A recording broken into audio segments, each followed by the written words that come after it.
ಪ್ರಧಾನಿ ನರೇಂದ್ರ ಮೋದಿ ನೇತೃತ್ವದ ಎನ್ಡಿಎ ಸರ್ಕಾರ ಲೋಕಸಭೆ ಮತ್ತು ವಿಧಾನಸಭೆಗಳಲ್ಲಿ ಮಹಿಳೆಯರಿಗೆ ರಾಜಕೀಯ ಮೀಸಲಾತಿ ಕಲ್ಪಿಸುವ ಮಹತ್ವದ ನಾರಿ ಶಕ್ತಿ ವಂದನ್ ಅಧಿನಿಯಮ ಜಾರಿಗೆ ಮುಂದಾಗಿರುವುದು 21ನೇ ಶತಮಾನದ ನಾರಿ ಶಕ್ತಿಯ ಆದ್ಯತೆಗೆ ಪ್ರೇರಣೆ ನೀಡಿದೆ ಎಂದು ರಾಜ್ಯ ಬಿಜೆಪಿ ಮಹಿಳಾ ಮೋರ್ಚಾ ಅಧ್ಯಕ್ಷೆ ಮಂಜುಳಾ ತಿಳಿಸಿದರು.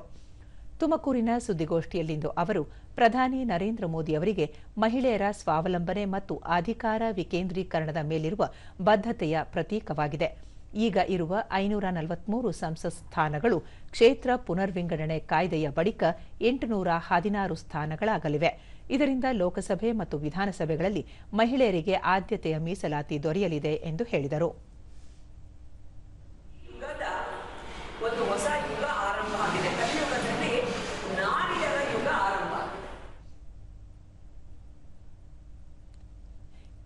ಈ ವೇಳೆ ಬಿಜೆಪಿ ರಾಜ್ಯ ವಕ್ತಾರೆ ಶ್ರೀವಲ್ಲಿ, ಮಹಿಳಾ ಮೋರ್ಚಾ ಜಿಲ್ಲಾಧ್ಯಕ್ಷೆ ಸುಮಿತ್ರಮ್ಮ, ಜ್ಯೋತಿ ಮತ್ತಿತರರು ಉಪಸ್ಥಿತರಿದ್ದರು.